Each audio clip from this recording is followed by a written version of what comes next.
여러분 안녕하십니까? 코스피가 미국과 중국의 정상회담 불발 우려와 북한의 미사일 위협 악재에도 불구하고 크게 오르면서 엿새째 사상 최고치를 경신하며 4,000선까지 카운트다운에 돌입한 모습입니다. 이제 4,000피까지는 불과 120포인트도 안 남았습니다. 3%만 더 오르면 또 한 번 신기원이 열립니다. 첫 소식 이정민 기자입니다. LG화학이 13% 넘게 급등하며 40만 원 턱밑까지 치솟았습니다. 영국 행동주의 펀드가 순자산 가치 대비 74% 할인돼 거래되고 있다고 평가한 데 따라서입니다. 또 다른 화학기업인 SK케미칼도 치매 치료제 협약 소식에 13% 이상 뛰었습니다.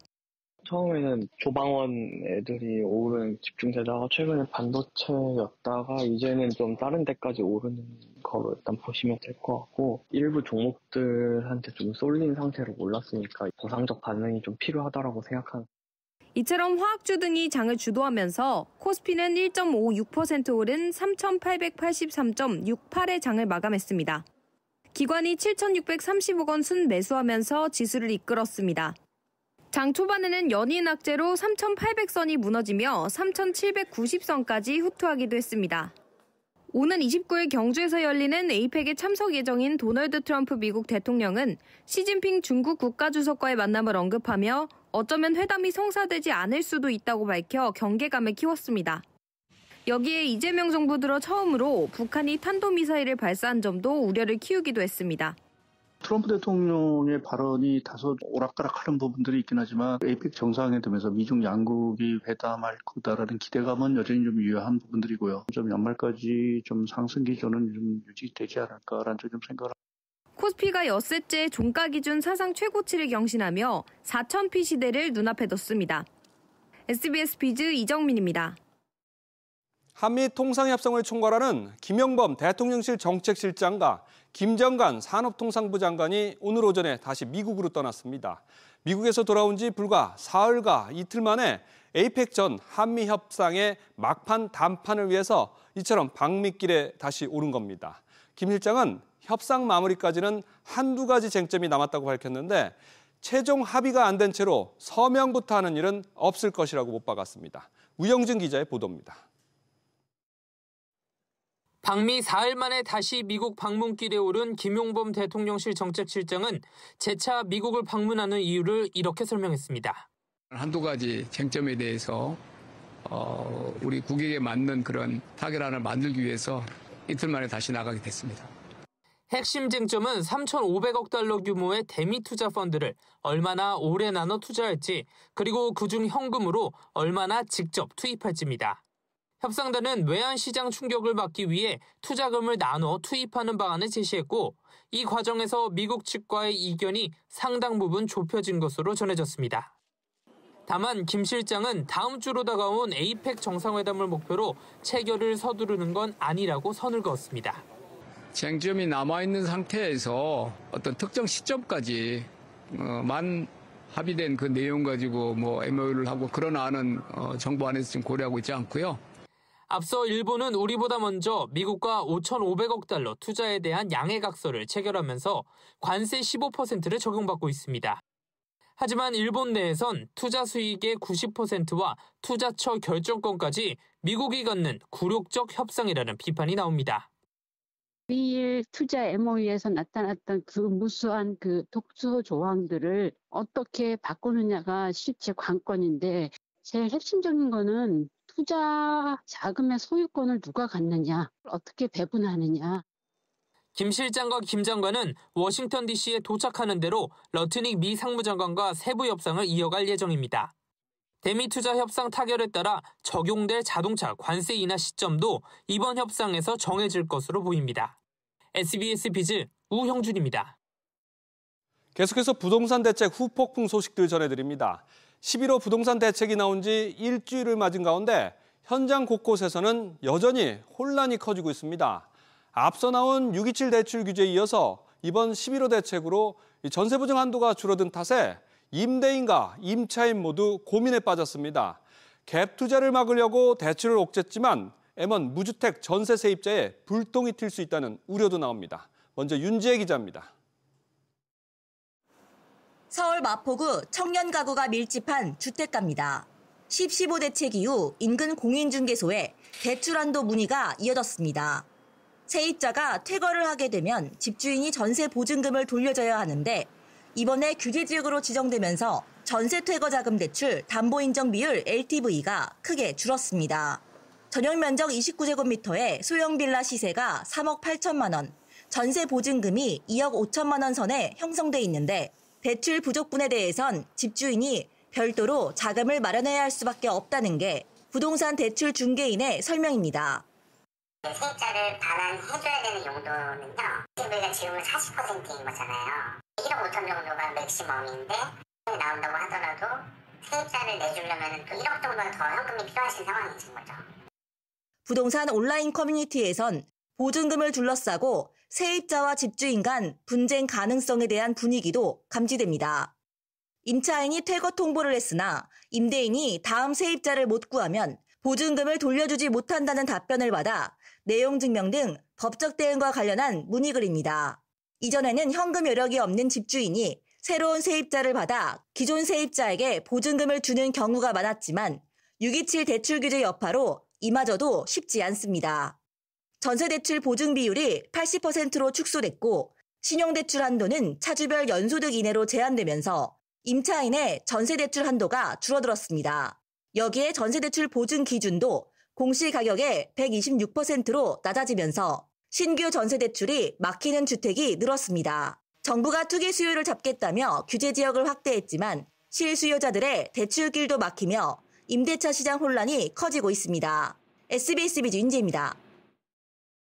새 대출 규제가 얹고 또 얹어지면서 적용 기준과 시점을 둘러싼 혼선도 이어지고 대출자들의 불안도 커지고 있습니다. 대출 형태와 사례별로 어떤 게 맞는지 최나래 기자가 따져봤습니다. 새로 규제 지역에 포함된 곳에서는 전세 퇴거자금 대출의 담보 인정 비율 LTV가 70%에서 40%로 줄어드는 것 아니냐는 문의가 잇따릅니다. 하지만 6월 27일까지 계약했다면 LTV 70%까지 가능하고 1억 원 한도도 없습니다. 금융위원회 관계자는 전세자금 반환 대출은 세입자 보호를 위한 목적이라며 627 전 계약이라면 규제 지역이 됐더라도 종전 규정에 따라 LTV 70%가 맞다고 설명했습니다. 청약 당첨자나 재건축 재개발 조합원이 받는 중도금, 잔금 대출을 둘러싼 혼란도 적지 않습니다. 이주비와 중도금, 잔금 대출은 주택가격에 따른 한도 대상은 아니지만 LTV 강화 적용은 받습니다. 물론 10월 15일 이전 입주자 모집 공고가 난 사업장이라면 잔금 전환 때도 LTV 70%까지 대출이 가능합니다. 하지만 11호 대책 이후 입주자 모집 공고 등이 이루어지는 사업장은 잔금 시 주택가격별 차등 한도와 LTV 40%가 모두 적용됩니다. 이번 규제가 투기 과열이라 하는 명분에 이제 시행이 되긴 했지만 실수요자에 대한 세밀한 어떤 대책이 좀 마련되어야 되지 않을까 생각됩니다. 기존 주택담보대출을 다른 대출 상품으로 갈아타는 대환대출도 주택담보인정비율 규제 대상에 포함됩니다. 일률적인 규제로 대출 갈아타기가 막히면서 이자 부담 완화 정책에 역행한다는 지적이 나옵니다. SBS 비즈 최나리입니다. 이처럼 혼란이 계속되는 가운데 올해 초 은행과 저축은행 등에 이어서 내년부터는 농협과 수협 같은 상호금융권도 중도상환 수수료가 낮아집니다. 하지만 이미 더 낮은 대출로 갈아타는 대환대출까지 규제가 강화된 상황에서 이런 중도상환 수수료 인하가 실효성이 있을지는 의문입니다. 취재기자 연결해 보겠습니다. 이한승 기자. 네, 이한승입니다. 이 상호금융권 중도상환 수수료도 낮아진다고요? 얼마나 내려갑니까? 네, 금융위원회는 오늘 오후 정례 회의를 열고 상호금융업 감독규정 개정안을 의결했습니다. 대출금을 중도상환할 때 들어가는 실비용 내에서만 이 중도상환 수수료를 부과하기로 한 건데요. 금융소비자보호법 감독규정을 개정해서 올해 1월부터 은행과 저축은행 또 보험사 등의 중도상환 수수료가 낮아졌습니다. 하지만 농협과 수협, 새마을금고 등 상호금융권은 금소법 대상이 아니어서 제외됐다가 이번에 반영하기로 한 겁니다. 수수료 인하는 내년 1월 1일부터 시행될 예정입니다. 수수료를 낮춰주는 건 반갑긴 하지만 이 대출 규제가 강화된 상황에서 실효성이 있을까요? 네, 규제의 함정에 빠질 위험이 높습니다. 중도의 대출을 갚을 때 수수료 부담이 낮아지는 건 좋지만 다시 대출을 이용할 경우가 문제인데요. 그러면 신규 대출 계약을 해야 하는 만큼 최근 강화된 대출 규제를 적용받기 때문입니다. 특히 대출 한도를 줄이는 조치가 이번 대출 규제의 핵심인 만큼 수수료가 낮아졌다고 중도에 갚을지는 의문입니다. 대출 규제를 신규로 적용받게 되면은 대출 규모가 좀 작아지는 경향성들이 있을 수밖에 없고요. 중도 상환이라든지 대환을 어렵게 하는 그런 역할을 할 수 있다라고 한번 보시면 될 것 같습니다. 네, 금융소비자 부담을 줄여주는 수수료 인하 취지가 초강력 대출 규제로 인해 유명무실해졌다는 지적입니다. SBS 비즈 이한승입니다. 올해 매달 한 번꼴로 보험과 카드, 은행 등 전 금융권에서 해킹 사고가 벌어진 것으로 나타났습니다. 최근에는 사모 자산운용사 36곳이 이 해킹 공격으로 서버가 감염된 것으로 나타나서 고객 정보 유출 우려가 커지고 있습니다. 보도에 박규준 기자입니다.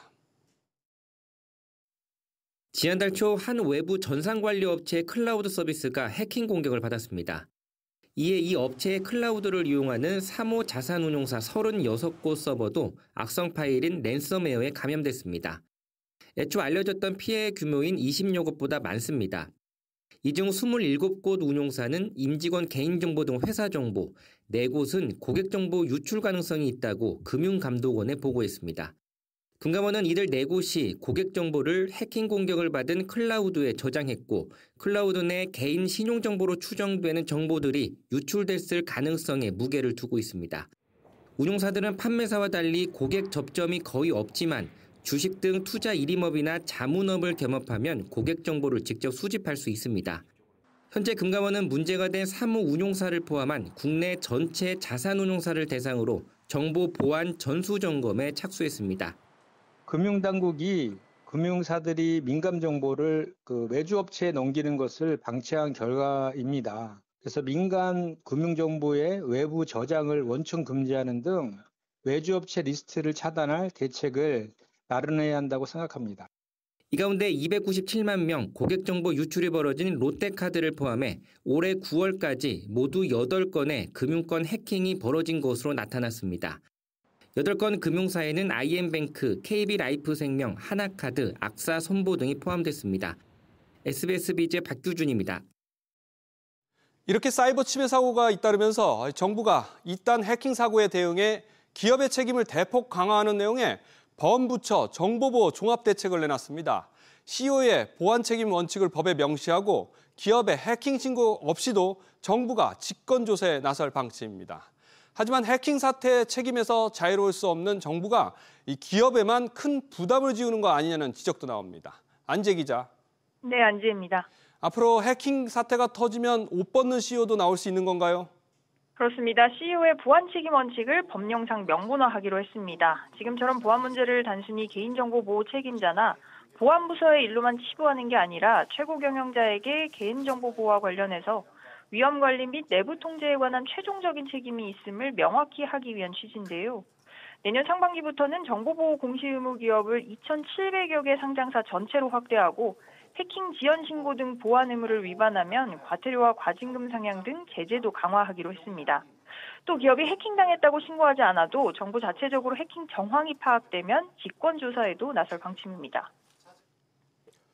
전반적으로 기업들 보안 의식을 좀 끌어올리겠다는 취지는 이해가 됩니다만 사실 공공부문도 뚫린 마당에 영이 좀 안 서는 부분도 있을 것 같군요. 네, 정부도 책임을 회피하지 않겠다면서 다만 문제 해결을 위해서는 민관이 같이 고민해야 되는 부분이라고 설명을 하긴 했는데요. 직접 들어보시죠. 기업을 압박한다기보다도 실제 이 문제를 공동으로 같이 사실 기업에서도 이 문제를 해결하길 원합니다. 정부도 분명히 책임이 있다라고 이렇게 말씀을 드리고 거기에 대해서 그 책임을 다하겠다. 또 징벌적 과징금 등 제재의 목표가 무조건적인 기업 대리기에 있지 않다고도 덧붙였습니다. 목표는 기업들의 어떤 지연 신고에 대한 그 처벌의 목표가 아니라 어떻게 하면 빠른 대처가 가능하도록 이제 그런 것들을 좀 고민하고 있다는. 인센티브가 부족하다는 한편의 지적에 대해서는 기업의 자발적 해킹 신고에 대해서는 과징금을 감경해주는 방안을 검토해서 연내 발표할 방침이라고 덧붙였습니다. SBS 비즈 안지입니다.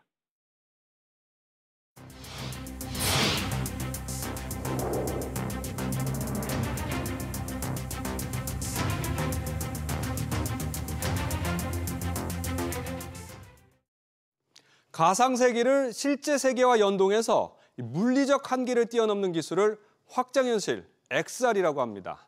삼성전자가 구글 퀄컴과 공동 개발한 갤럭시 XR로 글로벌 시장에 출사표를 던졌습니다. 콘텐츠 구동에 최적화된 기존 기기들과 달리 이 삼성전자는 AI로 편의성과 성능을 높이면서도 가격은 내려서 경쟁사들보다 훨씬 뛰어나다고 강조했습니다. 김동필 기자가 전해드립니다. 고글을 쓰는 순간 하늘에서 본 뉴욕 풍경이 한눈에 들어오고 제미나이로 알게 된 뉴욕 맛집 내부도 생생합니다. 스포츠 경기도 마치 경기장에 있는 것처럼 몰입감 있게 감상할 수 있고 게임도 제미나이의 조언과 함께 즐길 수 있습니다.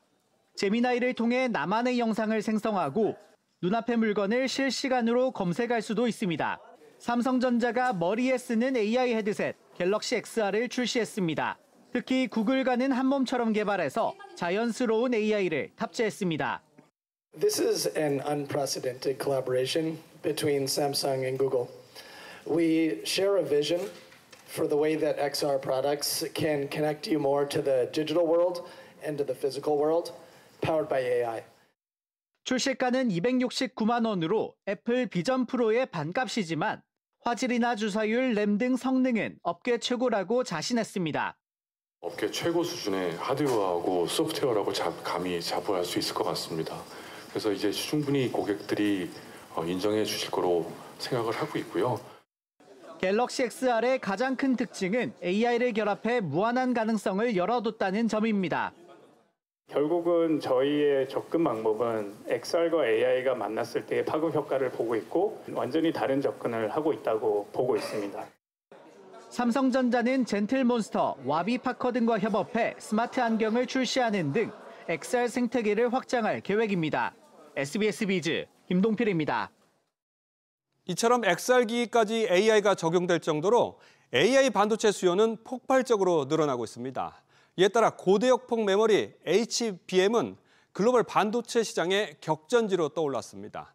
삼성전자와 SK하이닉스가 오늘 차세대 AI 메모리 칩 HBM4를 나란히 공개하면서 치열한 패권 경쟁을 예고했습니다. 이어서 조슬기 기자가 보도합니다.